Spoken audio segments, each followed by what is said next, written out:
चलिए आज का सेशन कर लेते हैं और यहाँ पर पुलिस के लिए कुछ स्पेशल सोचते हैं क्या करना है पुलिस के लिए, और अलग से जो है उनका हम करंट अफेयर्स और जीके जीएस एक दिन 4 घंटे पूरा का पूरा समाप्त कर देते हैं। यहाँ पर भी पढ़ लीजिएगा। बुकर पुरस्कार के बारे में अगर हम बात कर लेते हैं, 2023 पाल लिंच को, डॉक्टर रवि कंजन को, डॉक्टर स्वाति नायक को, हिडिकुन को, यहां पर किसको प्रदान किया गया है, यहां पर कमेंट करके आप बता सकते हैं।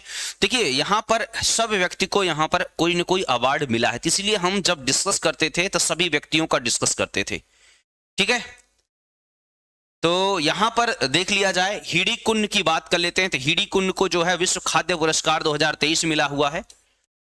विश्व खाद्य पुरस्कार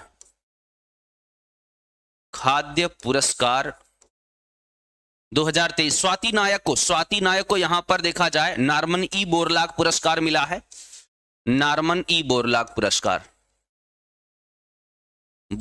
पुरस्कार कृषि से संबंधित है। और इसके अलावा देखा जाए रवि कंजन को रेमन मैक्सेस अवार्ड मिला है। और यहां पर देखा जाए किसके बारे में, पाल लिंच को बुकर पुरस्कार मिला है। तो यहां पर चारों ऑप्शन इसलिए डिस्कस करते हैं क्योंकि पुरस्कार से संबंधित भी एक प्रश्न बनने वाला है। समझ में आ गया ना। चलिए आगे बढ़ते हैं। अगला सवाल यहां पर कह रहा है, निम्नलिखित में से किसे इंटरनेशनल एमी अवार्ड 2023 से सम्मानित किया गया है। इंटरनेशनल एमी अवार्ड से सम्मानित किया गया है Vir Das, dairy girls, Mahsa Amini को या एबी दोनों को। तो यहां पर देखा जाए एमी अवार्ड वीरदास को और डेरी गर्ल्स को दोनों को सम्मानित किया गया। बिल्कुल ए और बी आंसर आपका क्या है, करेक्ट है। और अगर आपने ए और बी दोनों लगाया है तो बिल्कुल सही है। ठीक है, महसा अमीनी को क्या मिला था, महसा अमीनी को मिला था सखारोव पुरस्कार मिला था। और ये सखारोव पुरस्कार यूरोपीय संघ का जो है दिया गया था। किसका है, यूरोपीय संघ के द्वारा दिया गया था। और यहां पर ये महसा अमीनी कहां की महिला थी, ईरान की महिला थी और उनकी जेल में मृत्यु हो गई, पुलिस कस्टडी में ही इनकी मृत्यु हो गई थी।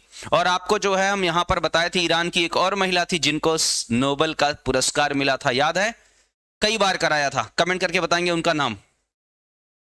अगला सवाल यहां पर, world innovation summit for education पुरस्कार 2023। World innovation summit for education 2023 किस पहले भारतीय को प्रदान किया गया है। नरेंद्र मोदी को, सफीना हुसैन को, श्वेता शारदा को, सलमान रश्दी को। देखेंगे world innovation summit for education पुरस्कार, और यहां पर ये पहले भारतीय हैं। कौन से नंबर के भारतीय हैं, चूंकि पहला भारतीय है तो पहला से क्वेश्चन यहां पर मिल जाएगा। बीपीएससी आज से, गीता यादव जी बीपीएससी आज 7 बजे। नरगिस मोहम्मदी, बिल्कुल यहां पर दिव्यांश जी का आंसर आ रहा है। बिल्कुल खुशबू शर्मा जी, नरगिस मोहम्मदी को मिला था। और महिला अधिकार के लिए मिला था, यह भी हम आपको पढ़ाए थे। खेल पुरस्कार, खेल से संबंधित सारी चीजें हम आपको कराए थे। एशियन गेम्स वाला भी, हांगझाऊ वाला भी, कितना कौन पुरस्कार, कितना गोल्ड, कितना मेडल जीता हुआ, 383, 107, बार बार हम आपको बता रहे थे। सीधे क्वेश्चन वहां से आया हुआ है। चलिए, बिल्कुल नरगिस मोहम्मदी को शांति का पुरस्कार मिला था। तो नरेंद्र मोदी को जो है कई जो है देशों का सम्मान मिला था, इसका भी हम प्रैक्टिस करा चुके थे। The cross of the order कहां से मिला था, ग्रीस का क्रॉस ऑफ द ऑर्डर। ये जो है ग्रीस का सर्वोच्च सम्मान मिला है। और सफीना हुसैन को यहां पर क्या मिलता है, एजुकेशन से संबंधित वर्ल्ड इनोवेशन समिट में एजुकेशन अवार्ड मिलता है, सफीना हुसैन को मिलता है। और यहां पर बात कर लेते हैं श्वेता शारदा की। तो मिस यूनिवर्स में देखा जाए अंडर 20 में स्थान बनाने वाली ये जो है भारतीय हैं। और यहां पर लाइफ टाइम डिस्टर्बिंग अवार्ड मिला है सलमान रश्दी को। तो यहां पर ये सारी चीजें यहां पर हैं। नहीं, बिल्कुल यूपीपी में देखिए कठिन आएगा। लोग यही सोचते थे कि पेट में क्या इतना कठिन आएगा। पेट भी तो उत्तर प्रदेश लोग जो है के द्वारा करवाया गया था। तो कठिन तो नहीं आएगा, लेकिन अगर कठिन आ गया तो फिर क्या कठिनाई होगी। अगला सवाल यहां पर कह रहा है, नोबेल पुरस्कार 2023 के संदर्भ में, नोबेल पुरस्कार 2023 के संदर्भ में कौन सा विकल्प सही नहीं है। देखिए शांति का पुरस्कार आ चुका है, और यहां पर देखा जाए अर्थव्यवस्था से संबंधित यहां पर पुरस्कार आ सकता है। कह रहा है रसायन विज्ञान में मिला मोंगी जेबावेंडी लुइस इब्रूस एलेक्सी इकिमो को, ये क्या दिया है। अर्थशास्त्र के लिए जॉन फांसे को मिला है। ये देख लीजिए यूपीपी वाले देने वाले जो है ये ध्यान में रखेंगे, ये इंपॉर्टेंट है। साहित्य के लिए क्लाउडिया गोल्डिन को चुना गया है, ये भी इंपॉर्टेंट है। फिर कह रहा है यहां पर शांति के लिए नरगिस मोहम्मदी को चुना गया, ये तो पूछ लिया गया है, ये भी इंपॉर्टेंट है। ये भी क्या है, इंपॉर्टेंट। ये सारी चीजें इंपॉर्टेंट है। जॉन फांसे, क्लाउडिया गोल्डिन और नरगिस मोहम्मदी। उसमें से आरओ में क्वेश्चन किसका पूछा था, शांति के लिए नरगिस मोहम्मदी का पूछा हुआ था। चलिए यहां पर क्या लगा रहे हैं, क्या असत्य है, ए असत्य है।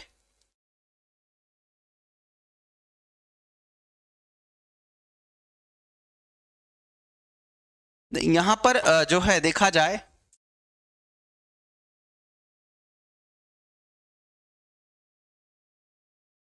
यहां पर क्या सही नहीं है,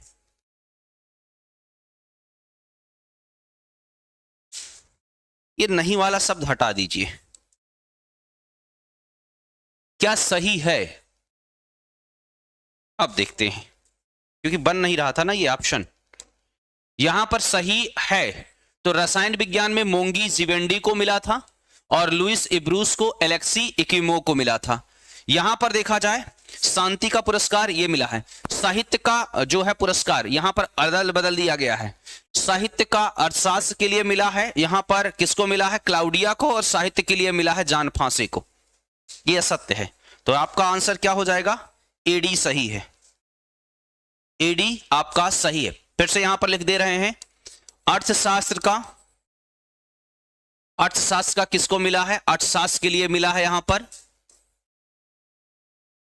क्लाउडिया गोल्डिन को, और इसके अलावा देखा जाए दूसरा यहां पर साहित्य के लिए किसको मिला है, साहित्य के लिए मिला है जॉन फांसे को, जॉन फांसे को। ये ऑप्शन है आपका। यहां पर ये जो है क्वेश्चन पूछा गया, तो अब ये जो है इस पर फोकस करके रखिएगा, साहित्य वाला और ये वाला अर्थशास्त्र वाला। बाकी जो है फोकस करने की जरूरत नहीं है क्योंकि नोबेल में इतना टफ जो है यूपीपी में नहीं आएगा। ठीक है। सैयद मुश्ताक अली ट्रॉफी 2023 किसने जीता है, पंजाब, बड़ौदा, महाराष्ट्र और उत्तर प्रदेश ने। सैयद मुश्ताक अली ट्रॉफी जो है पहली बार जीता है, इसलिए यह क्वेश्चन इंपॉर्टेंट बन जाता है। ठीक है, तो पहली बार विजेता इसका कौन बनता है, पहली बार विजेता बनता है पंजाब, और यहां पर उप विजेता कौन बनता है, उप विजेता बनता है बड़ौदा। उप विजेता यहां पर बनता है बड़ौदा। पंजाब पहली बार जीता है, इसलिए यह जो है बहुत ही ज्यादा इंपॉर्टेंट हो जाता है। अगला सवाल कह रहा है आईसीसी द्वारा आईसीसी हॉल ऑफ फेम में किसे शामिल किया है, वीरेंद्र सहवाग को, डायना एडुल्जी को, अरविंद डिसिल्वा को, या उपर्युक्त में से सभी। किसको शामिल किया है आप कमेंट करके बता सकते हैं हॉल ऑफ फेम में।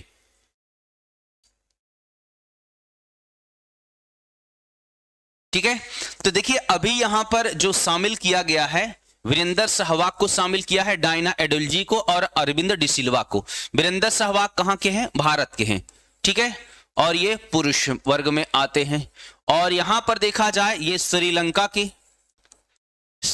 के हैं यहां पर। और अरविंद डिसिल्वा और डायना एडुल्जी की बात कर लेते हैं, ये एकमात्र भारतीय महिला हैं, एकमात्र भारतीय महिला जिन्हें शामिल किया गया है, एकमात्र भारतीय महिला जिसको शामिल किया गया है इसमें। यानी कि यहां पर आपका ऑप्शन क्या सही होगा, ऑप्शन डी सही होगा। सबको शामिल किया गया है, सबको यहां पर शामिल कर लिया गया है। जी हां, तो सोच रहे होंगे सर बड़ा सामान्य सा प्रश्न यहां पर करा रहे हैं, टफ भी आएगा, धैर्य बनाए रखें। और टफ क्या, बहुत टफ आने वाला है। हाल ही में केंद्र सरकार ने देश भर में उर्वरक दुकानों को किस नाम में परिवर्तन किया है, केंद्र सरकार ने देश भर में उर्वरक दुकानों को किस नाम से परिवर्तित किया है। प्रधानमंत्री किसान समृद्धि केंद्र है, प्रधानमंत्री जन उर्वरक केंद्र है, प्रधानमंत्री फसल पोषण केंद्र है, प्रधानमंत्री राष्ट्रीय केंद्र है। किस नाम में परिवर्तन कर दिया है इसको आपको कमेंट करके बताइएगा। ठीक है, तो अब यहां पर केंद्र सरकार 2000 रुपए जो दे रही वो दे ही रही है। अब किसानों को समृद्ध करने के लिए अब जो दुकान है, किसकी दुकान है, उर्वरक की दुकान, उसका नाम बदल दिया प्रधानमंत्री किसान समृद्धि केंद्र। कि जाइए यहां पर, ये यहां से अगर खाद और बीज लेंगे तो आप जो किसान है वो आप क्या हो जाएंगे, समृद्ध हो जाएंगे। चलिए बिल्कुल यहां पर किट्टू जी ए आंसर लगा रहे हैं, आचार्य अर्चना आर्या बिल्कुल ए आंसर करेक्ट है, देवेंद्र सिंह बिल्कुल सही यहां पर है। अगला सवाल यहां पर है, global startup ecosystem, global startup ecosystem index 2023 में कौन सा देश शीर्ष पर है? यूएसए है, यूके है, इजराइल है, भारत है। तो आप कमेंट करके बता सकते हैं ग्लोबल स्टार्टअप इकोसिस्टम में कौन सा स्टार्टअप ब्लिंक द्वारा जारी किया है। कौन इसका जारी करता है? वैसे जारीकर्ता से क्वेश्चन अभी नहीं आएगा, जारीकर्ता कौन है? स्टार्टअप ब्लिंक है, स्टार्टअप ब्लिंक। ठीक है, तो ये जारी करता है और सबसे ज्यादा नंबर 1 स्थान पर स्टार्टअप के मामले में देखा जाए कौन सा आ रहा है? यूएसए।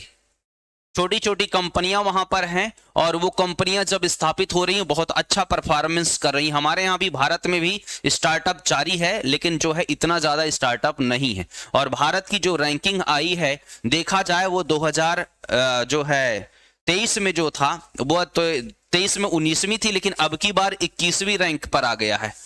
21वीं रैंक जो है यहां पर भारत की आ गई है, यानी कि भारत स्टार्टअप के मामले में काफी अच्छा नहीं है।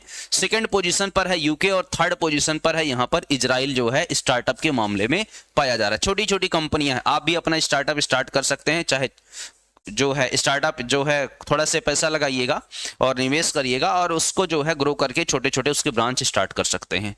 ठीक है, तो उसको हम कहते हैं स्टार्टअप सेवा। चलिए आगे बढ़ते हैं। भारत में कौन सा राज्य वनाग्नि की घटना सबसे अधिक होती है? वनाग्नि की घटना जो है सबसे अधिक कहां पर होती है?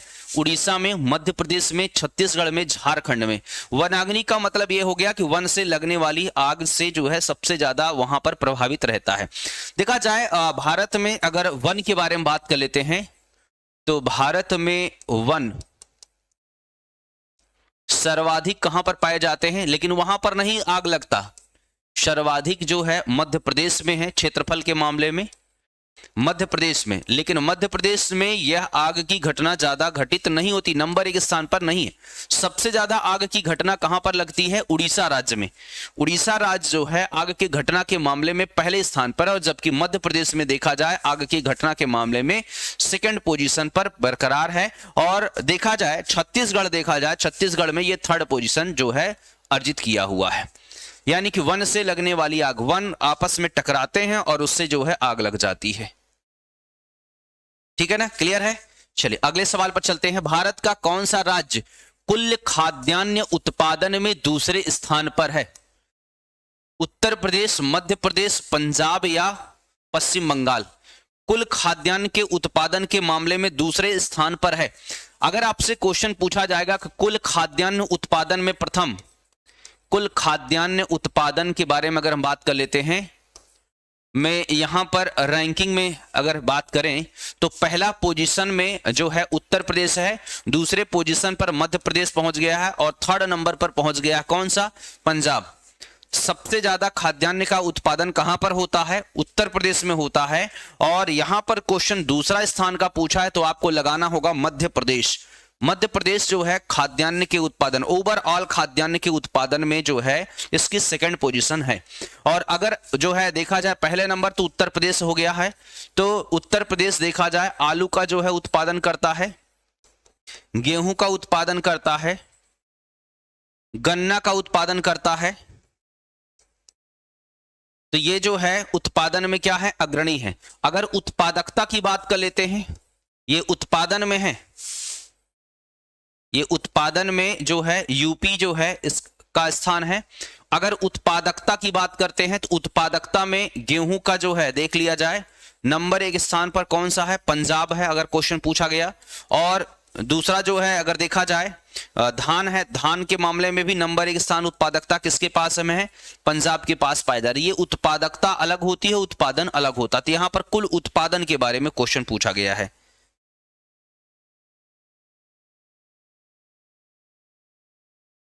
ठीक है, अगला सवाल यहां पर कह रहा है मोटे अनाज के उत्पादन में उत्तर प्रदेश का कौन सा स्थान है। मोटे अनाज के उत्पादन में उत्तर प्रदेश का प्रथम है, द्वितीय है, तृतीय है, चतुर्थ है, कौन सा स्थान है यहां पर आप कमेंट करके बता सकते हैं।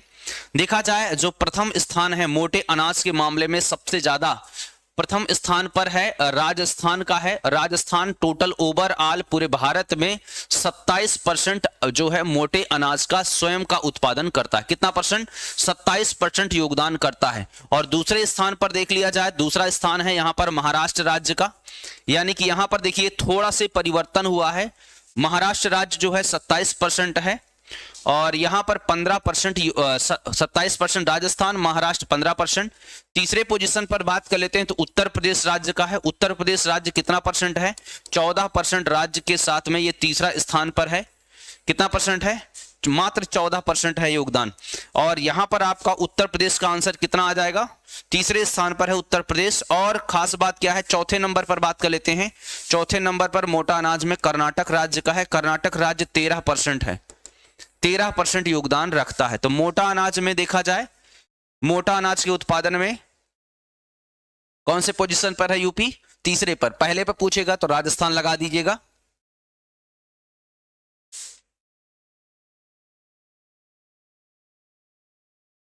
क्लियर है। अगला सवाल, भारत का 23वां परमाणु ऊर्जा संयंत्र किस राज्य में स्थापित किया गया है। महाराष्ट्र में, गुजरात में, उत्तर प्रदेश में या कर्नाटक में। मोस्ट इंपॉर्टेंट क्वेश्चन है ये, मोस्ट इंपॉर्टेंट क्वेश्चन है। भारत में 22 परमाणु रिएक्टर जो है कार्यरत है और 23वां स्थापित किया जा रहा है। और ये भारत का पहला स्वदेशी 700 मेगावाट चलने वाला है और भारी जल से ये चलने वाला है रिएक्टर। और कहां पर है ये है गुजरात राज्य में, गुजरात राज्य में है। और जो है काकरापार, काकरापार एक जगह है, उसी स्थान पर इसको लगाया जा रहा है। ये भारत का जो है 23वां परमाणु रिएक्टर होगा ये। जी हां बिल्कुल, ये Gujarat is the right answer है और ज्यादातर लोग गुजरात लगा रहे हैं।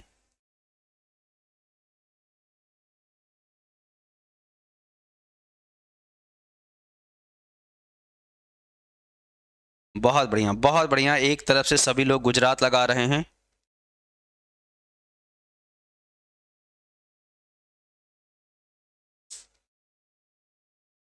चलिए आगे बढ़ते हैं।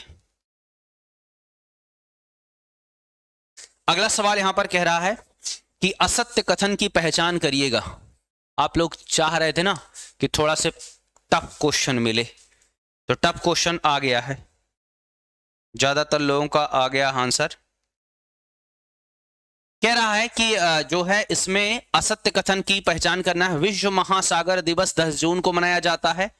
फोर्ब्स रिपोर्ट के अनुसार विश्व का सबसे मूल्यवान फुटबॉल क्लब रियल मैड्रिड है।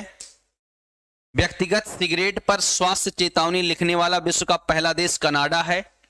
फिर कह रहा है रिंग साइड पुस्तक के लेखक डॉक्टर विजय ददरा हैं। इसमें से आपको बताना है कि कौन सा कथन जो है क्या है, असत्य है। तो विश्व महासागर दिवस, विश्व महासागर दिवस कब मनाते हैं, ये 8 जून को मनाते हैं। कब मनाते हैं, 8 जून को मनाते हैं। और विश्व पर्यावरण दिवस कब मनाते हैं, विश्व पर्यावरण दिवस, पर्यावरण दिवस कब मनाते हैं, तो विश्व पर्यावरण दिवस मनाते हैं 5 जून को। और यहां पर विश्व योग दिवस कब मनाते हैं, योग दिवस 21 जून को मनाते हैं। और सांख्यिकी दिवस कब मनाते हैं, सांख्यिकी दिवस 29 जून को मनाते हैं। तो कुछ महत्वपूर्ण है जून का, तो यहां पर जो है ए आंसर क्या हो जाएगा आपका, असत्य हो जाएगा। और बल्कि विश्व महासागर दिवस हम कब मनाते हैं, 8 तारीख को मनाते हैं। ठीक है ना। चलिए अगले सवाल पर चलेंगे। आपको टफ क्वेश्चन चाहिए था, फिर से कह रहा है कि असत्य कथन की पहचान करिएगा। वैसे टफ नहीं है, हर एक क्वेश्चन एक नया प्रश्न है बस, मतलब 4 प्रश्न यहां पर छुपे हुए हैं। कह रहा है कि भारत स्विट्जरलैंड देश के साथ इनोवेशन प्लेटफॉर्म स्थापित करेगा। किसके साथ में, स्विट्जरलैंड के साथ में। फिर कह रहा है वर्ल्ड सिटीज कल्चर फोरम में शामिल होने वाला शहर, वर्ल्ड सिटीज कल्चर फोरम में शामिल होने वाला शहर कौन सा है, कह रहा है नई दिल्ली है। फिर कह रहा है प्रधानमंत्री नरेंद्र मोदी गुजरात में सेमीकंडक्टर इंडिया का उद्घाटन प्रधानमंत्री ने किया था। संयुक्त राष्ट्र के सामाजिक विकास के 62वें सत्र की अध्यक्षता रुचिरा कंबोज ने किया था। अब इसमें से एक कथन क्या है, असत्य है, और कौन सा असत्य है आप कमेंट करके बताइएगा।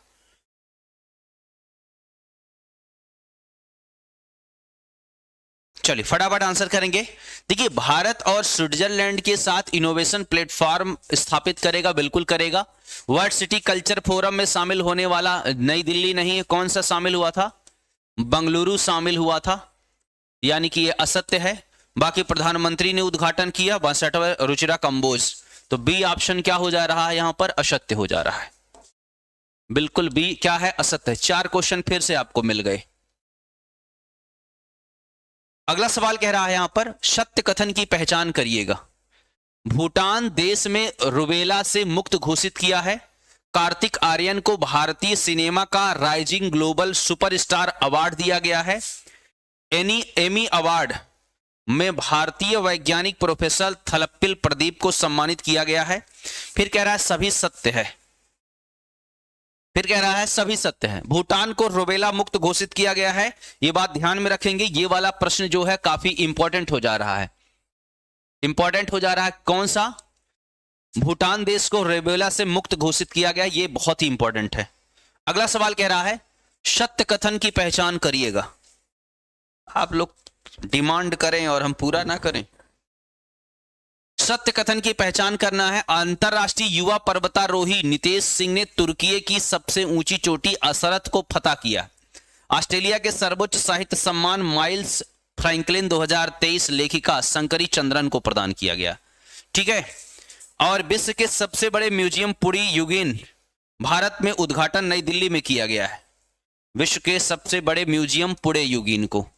फिर कह रहा सभी कथन सत्य है, यानी कि यहां पर ऑफिशियली जो है डिक्लेयर हो गया है। कौन सा सत्य है, सभी कथन यहां पर सत्य है।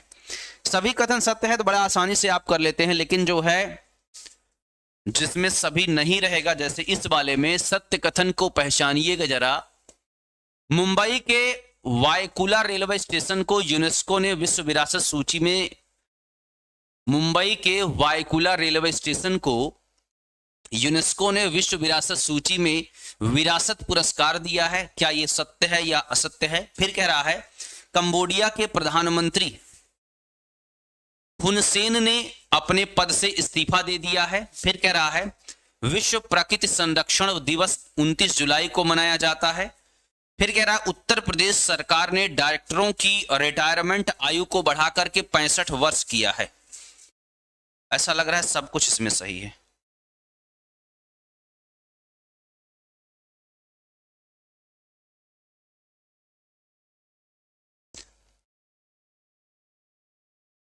ये जो है असत्य है। असत्य कथन पहचानना है, सत्य नहीं। असत्य कथन पहचानना है इसमें।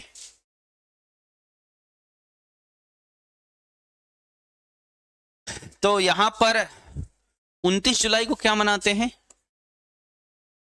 29 जुलाई को जहां तक हमको याद आ रहा है वह है टाइगर डे, टाइगर दिवस मनाते हैं। टाइगर दिवस मनाते हैं 29 तारीख को। तो यहां पर ये विश्व प्रकृति संरक्षण दिवस 29 जुलाई को नहीं बल्कि कब मनाते हैं, 28 जुलाई को मनाते हैं। 28 जुलाई को मनाते हैं। क्या मनाते हैं, विश्व प्रकृति संरक्षण दिवस। ठीक है ना। अगला सवाल पर चलते हैं। कह रहा है सत्य कथन की पहचान करिए, सत्य कथन की पहचान करिए। कह रहा है फांगनोन कोन्याक राज्यसभा में अध्यक्षता करने वाली, ये इंपॉर्टेंट है, फांगनोन कोन्याक राज्यसभा में अध्यक्षता करने वाली नागालैंड की पहली महिला सदस्य बनी है। ये बात सत्य है। कह रहा है लद्दाख के कारगिल में पहला महिला पुलिस स्टेशन खोला गया है, यह भी सत्य है। तेंजिंग यांगकी अरुणाचल प्रदेश राज्य की पहली महिला आईपीएस अधिकारी बनी है, यह भी सत्य है। और यानी कि यहां पर सभी कथन क्या है, आपके सत्य हैं। डी आंसर क्या है? देखिए यहां पर आपको 3 प्रश्न आपको मिल रहे हैं। कितने प्रश्न? 3 प्रश्न। अगले सवाल पर चलते हैं। अगला सवाल क्या कह रहा है? राष्ट्रीय स्टार्टअप दिवस कब मनाया जाता है? दिवस से लेकर के एक प्रश्न जो है पुलिस में भी आने वाला है। और दिवस के जो हम संडे को कराए थे उससे 4 प्रश्न दिवस का आया था, चारों उस संडे के क्लास में था।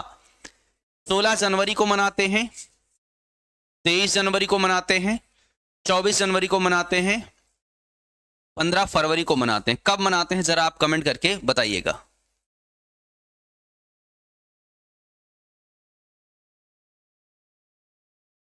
अब आल वाला सीजन नहीं है यहां पर। देखिए यहां पर जो स्टार्टअप दिवस मनाते हैं, कब मनाते हैं? 16 तारीख को मनाते हैं, 16 तारीख को मनाते हैं। और ए आंसर क्या है आपका? सही है। इस दिन हम क्या मनाते हैं? सुभाष चंद्र बोस का जन्मदिन होता है, सुभाष चंद्र बोस का जन्मदिन होता है। और इसी वजह से इसी दिन को हम पराक्रम दिवस के रूप में मनाते हैं, पराक्रम दिवस के रूप में मनाते हैं। और यहां पर देखा जाए इन्होंने कहा था तुम मुझे खून दो, तुम मुझे खून दो, मैं तुम्हें आजादी दूंगा, मैं तुम्हें आजादी दूंगा। और यहां पर इन्होंने कहा था दिल्ली चलो दिया था नारा, दिल्ली चलो का नारा इन्होंने दिया था। और इन्होंने क्या कहा था? और इन्होंने जय हिंद, जो हम कहते हैं जय हिंद, तो जय हिंद का नारा भी किसने दिया था? इन्होंने ही दिया था जय हिंद का नारा। बात समझ में आया? तो यहां पर जो है 24 तारीख को हम क्या मनाते हैं? 24 तारीख को हम राष्ट्रीय बालिका दिवस मनाते हैं, राष्ट्रीय बालिका दिवस। अच्छा, उत्तर प्रदेश दिवस कब मनाते हैं? जरा कमेंट करके आप बताएंगे, उत्तर प्रदेश दिवस कब मनाते हैं? ठीक है। और 25 जनवरी को हम क्या मनाते हैं? अगर आपसे क्वेश्चन पूछा गया, 25 जनवरी को मनाते हैं राष्ट्रीय मतदाता दिवस, राष्ट्रीय मतदाता दिवस के रूप में मनाया जाता है।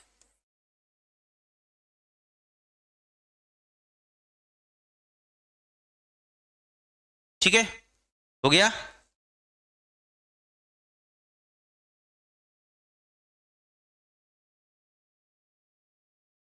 अगले सवाल पर चलते हैं। अगला सवाल कह रहा है निम्नलिखित में से किसे नए भारत का सामवेद पुस्तक लिखा है? भारत का सामवेद पुस्तक, नए भारत का सामवेद पुस्तक हुमा कुरैशी, नरेंद्र मोदी, ट्विंकल खन्ना या चेतना मारू, किसने लिखा है? कमेंट करके आप बता सकते हैं।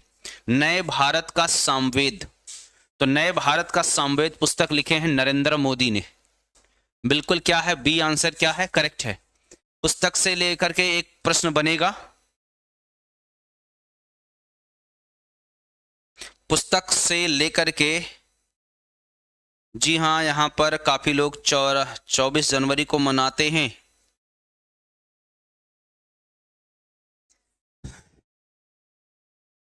पुस्तक से लेकर के एक प्रश्न बनेगा, ध्यान में रखेंगे। कह रहा है कौन सा कथन सत्य है? कौन सा कथन सत्य है? 76वां कांस्य फिल्म महोत्सव का सर्वश्रेष्ठ अभिनेता पुरस्कार कोजी या कोजी को दिया गया है। ठीक है। और यहां पर कह रहा है 73वां बर्लिन फिल्म पुरस्कार का सर्वश्रेष्ठ अभिनेता पुरस्कार सोफिया ओटेरो को दिया गया है। फिर कह रहा है 23वां आईफा फिल्म पुरस्कार के रूप में सर्वश्रेष्ठ अभिनेता ऋतिक रोशन को चुना गया है। तो अब यहां पर कौन सा कथन सत्य है? तो जाहिर सी बात है इसमें से कौन सा आंसर सही होगा? D is the right answer. ठीक है। 76वां कांस फिल्म का सबसे अभिनेता पुरस्कार कोजी अकोजसो को दिया है। 73वां बर्लिन पुरस्कार अभिनेत्री सोफिया अटोरो को दिया गया है। और आईफा फिल्म का सबसे अभिनेता पुरस्कार ऋतिक रोशन को दिया गया है। अगला सवाल कह रहा है राज्य खाद्य सुरक्षा सूचकांक, राज्य खाद्य सुरक्षा सूचकांक 2022-23 में बड़े राज्यों को शीर्ष रैंक में किसे प्राप्त किया है? केरल को, पंजाब को, तमिलनाडु को, मध्य प्रदेश को या उत्तर प्रदेश को? किसको सर्वश्रेष्ठ जो है का पुरस्कार मिला हो? भाई बड़े राज्यों के बारे में बात कर रहे हैं तो ये पूरा का पूरा क्रम दिया हुआ है।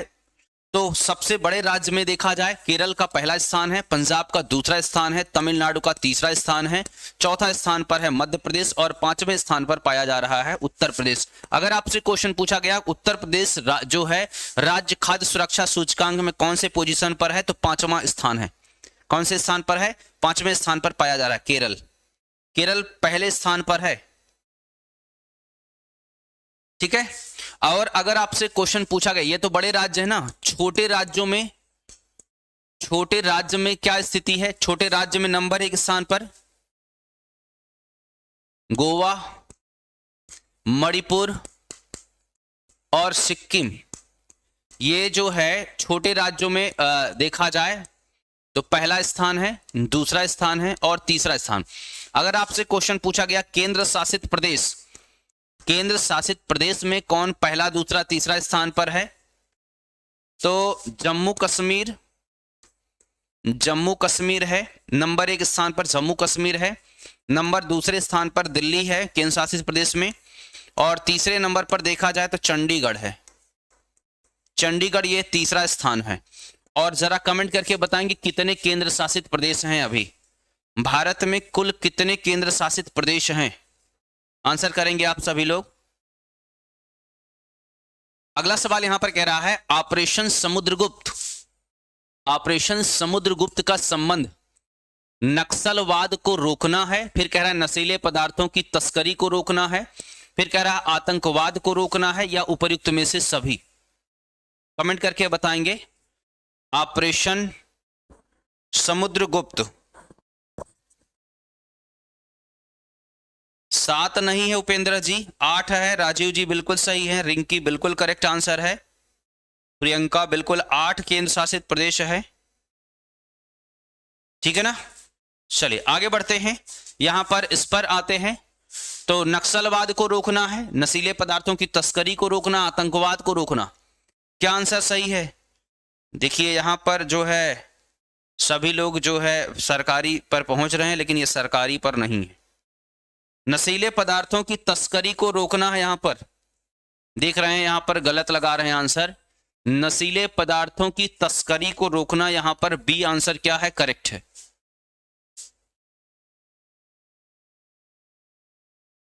तो यहां पर ध्यान में रखेंगे 8 केंद्र शासित प्रदेश है, 8 केंद्र शासित प्रदेश है। अगले सवाल पर चलते हैं। कह रहा है निम्नलिखित में से किस देश में दुनिया का सबसे बड़ा परमाणु संयंत्र स्थापित किया गया है? जापान में, रूस में, अमेरिका में, चीन में? सबसे बड़ा परमाणु जो है संयंत्र कहां पर स्थापित किया गया है? कमेंट करके आप बताएंगे। देखिए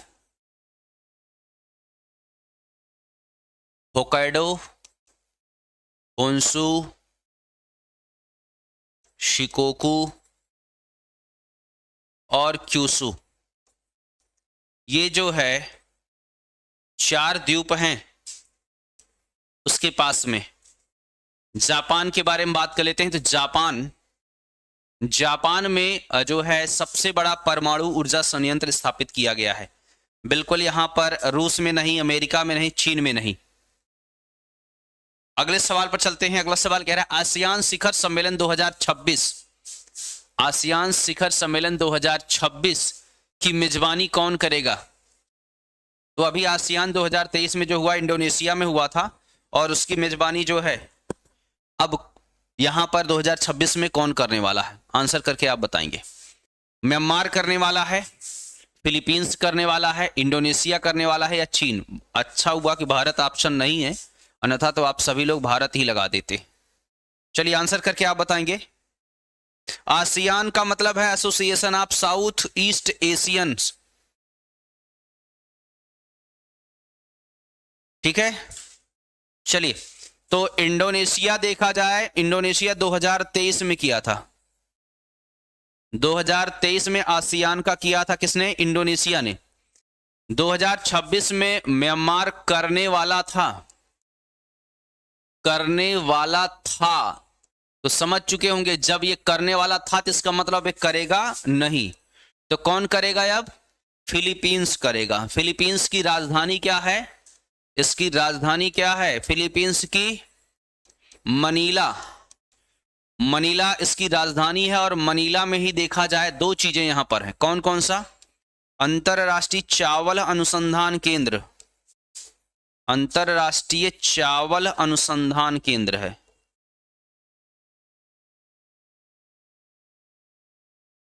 तो दूसरा यहां पर क्या महत्वपूर्ण है मनीला में? मनीला में दूसरा महत्वपूर्ण है एशियन डेवलपमेंट बैंक का मुख्यालय है। एशियन विकास बैंक बोल सकते हैं इसको, विकास बैंक, एडीबी, इसको शार्ट में क्या कहते हैं? एडीबी। इस पर जापान का प्रभुत्व है। इसका मुख्यालय कहां पर पाया जा रहा है? मनीला में ही पाया जा रहा है। चलिए आगे बढ़ते हैं। अगला सवाल यहां पर कह रहा है ग्लोबल बायोफ्यूल अलायंस में कुल कितने देश शामिल हैं? 8, 7, 9, 10। ग्लोबल बायोफ्यूल अलायंस में कुल कितने देश सम्मिलित किए गए हैं?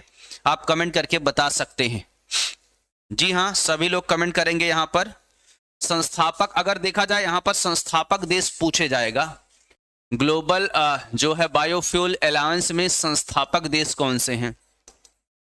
तो संस्थापक देश हो गया यहां पर भारत, और भारत के साथ में शामिल था यूएसए, और यूएसए के साथ में जो है ब्राजील भी इसमें शामिल था। यानी कि 3 देश तो यहां पर संस्थापक हो गए हैं। और बाकी कितने देश बचते हैं? बांग्लादेश, दक्षिण अफ्रीका, मॉरिशस, बांग्लादेश है, दक्षिण अफ्रीका है, और इसके साथ में यहां पर मॉरिशस भी शामिल है। मॉरिशस के अलावा यहां पर देखा जाए इटली है, यहां पर इटली है, यूएई है, और यहां पर एक और देश है अर्जेंटीना। तो ये कितने देश हो गए टोटल? 9 देश यहां पर सम्मिलित किए गए हैं। किसमें? ग्लोबल बायोफ्यूल अलायंस में सम्मिलित किए गए हैं। ठीक है, तो अब प्रश्न ये उठता है कि 7 नहीं 9 है, इसमें जो है इसका लक्ष्य क्या है? इसका लक्ष्य ये है कि पेट्रोल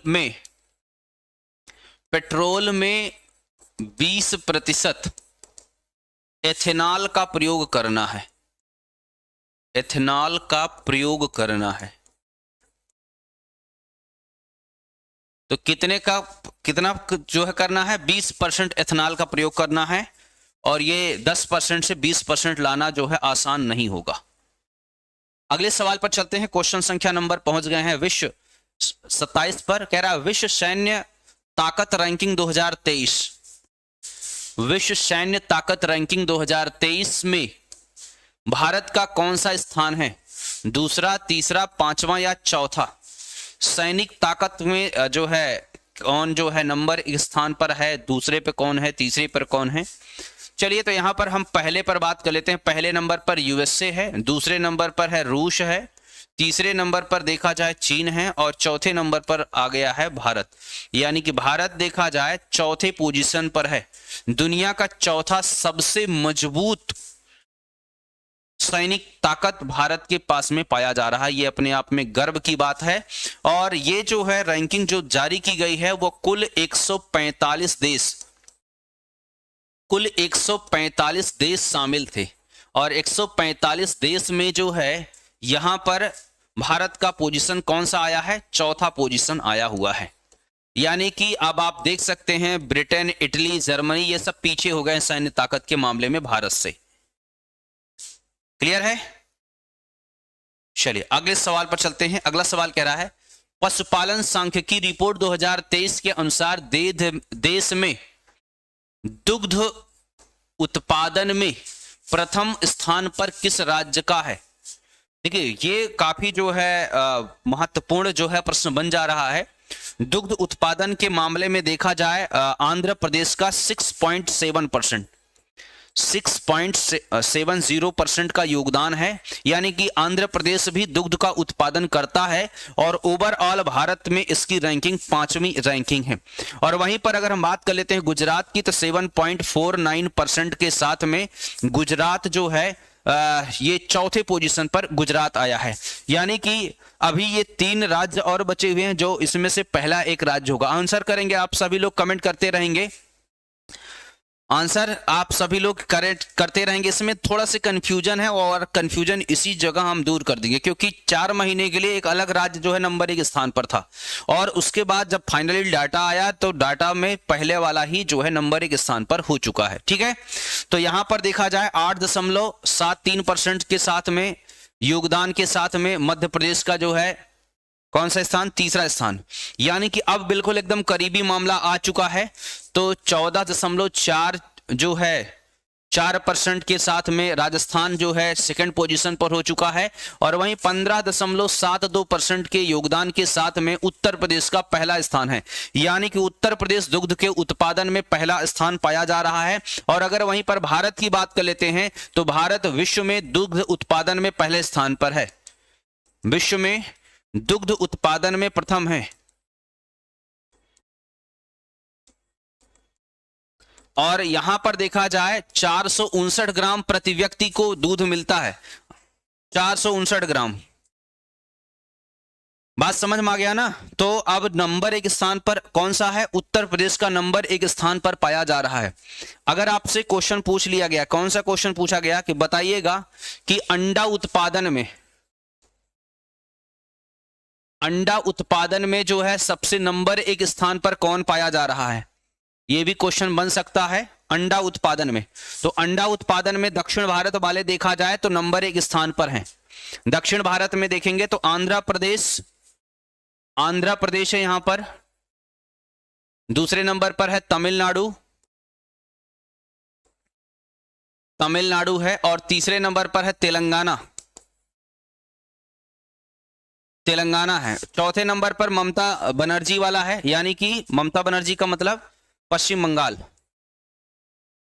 बंगाल। ये बहुत ही इंपॉर्टेंट है। अंडा उत्पादन से क्वेश्चन पूछा गया, सबसे ज्यादा अंडा का उत्पादन कहां करता है। ठीक है, और अगर आपसे क्वेश्चन पूछ लिया गया कि मांस का उत्पादन, यहां पर देख लेते हैं, यहां पर मांस उत्पादन में देख लेते हैं तो मांस उत्पादन में नंबर 1 स्थान पर देखा जाए उत्तर प्रदेश है। जी हां, सही सुन रहे हैं। दूसरे स्थान पर कौन सा है? वेस्ट बंगाल, यानी कि ममता बनर्जी वाला। तीसरे स्थान पर है महाराष्ट्र।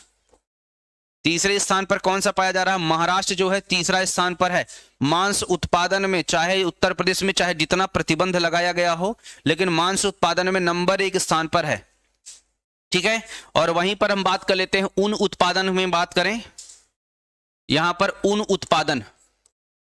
ऊन उत्पादन की अगर हम बात कर लेते हैं तो ऊन उत्पादन में नंबर 1 स्थान पर है राजस्थान नंबर 1 स्थान पर है और दूसरे नंबर पर पाया जा रहा है जम्मू कश्मीर सेकंड पोजीशन पर है और थर्ड पोजीशन की अगर हम बात कर लेते हैं तो थर्ड पोजीशन पर गुजरात पाया जा रहा है। तो इस तरीके से कुछ महत्वपूर्ण डाटा सांख्यिकी मंत्रालय के द्वारा जो है ये जारी किया गया है। क्लियर है? समझ में आ गया ना? तो ये आपके लिए जो है रामबाण है। चलिए आगे बढ़ते हैं। अगला सवाल कह रहा है, हाँ बारिश हुई है, अब क्या कर सकते हैं, बारिश तो होना ही था और उसी बारिश में हम भी आए हैं। और चलिए आगे देख लेते हैं, 1-2 सवाल और देख लेते हैं, उसके बाद पहुंचते हैं बिहार स्पेशल में।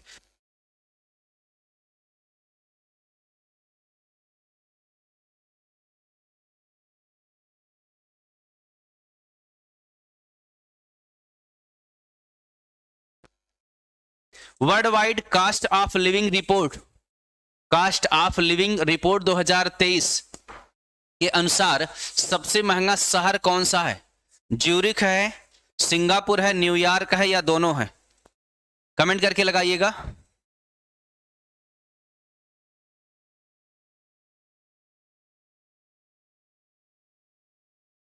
चलिए आंसर करेंगे आप सभी लोग।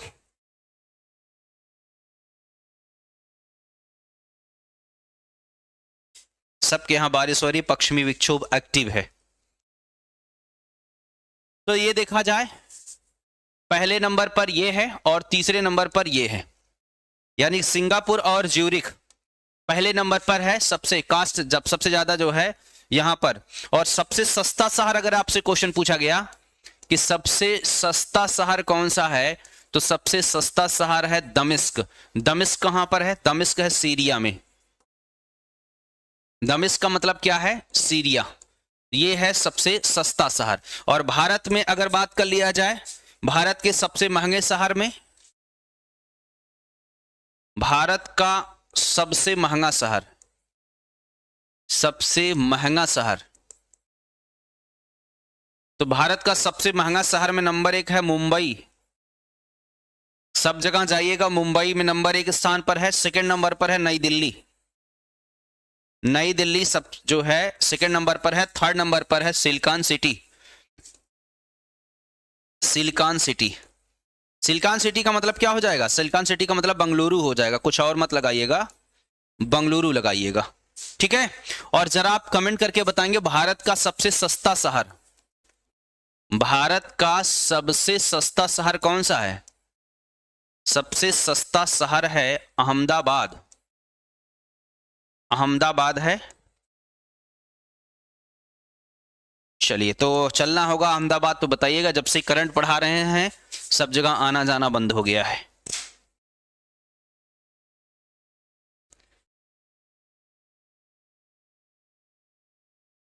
चलिए, तो आज बस इतना ही। और अगर पसंद आया है तो लाइक जरूर करिएगा। और यहां पर देखिएगा 6 बजे जो है 6 AM पर हमारा जो है करंट अफेयर्स की क्लास चलेगी। 7 AM पर हमारा जो है बिहार स्पेशल चलने वाला है। बिहार स्पेशल की क्लास चलने वाली है। दोनों जो है ये अब पैरेलल चलेगी। और जल्द ही हम भूगोल का जो है क्लास स्टार्ट करने वाले हैं PCS के लिए। तो कैसा लगा जो है आज की क्लास? जी हाँ, बिहार GK की क्लास, इसके बाद लिंक आपके सामने।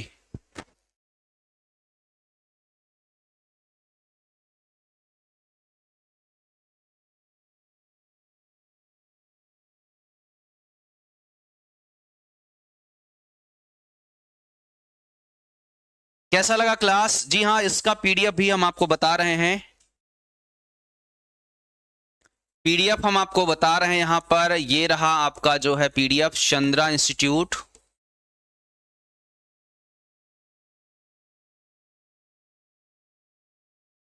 इलाहाबाद, टेलीग्राम चैनल है। और इस पर जो है आप PDF मिल जाएगा आपको, विजय तिवारी सर के नाम से आपको इसका PDF मिल जाएगा। और एक चीज ध्यान में रखेंगे, हमारा GS की क्लास स्टार्ट हो रही 20 तारीख से, और आप उसमें जो है आ जाइएगा। और जो बिहार का है, उस बिहार का जो है लिंक यहाँ पर आपके सामने आ गया है।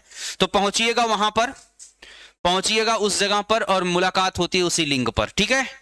चलिए, तो बहुत बहुत धन्यवाद। जय हिंद, जय भारत, जय चंद्रा।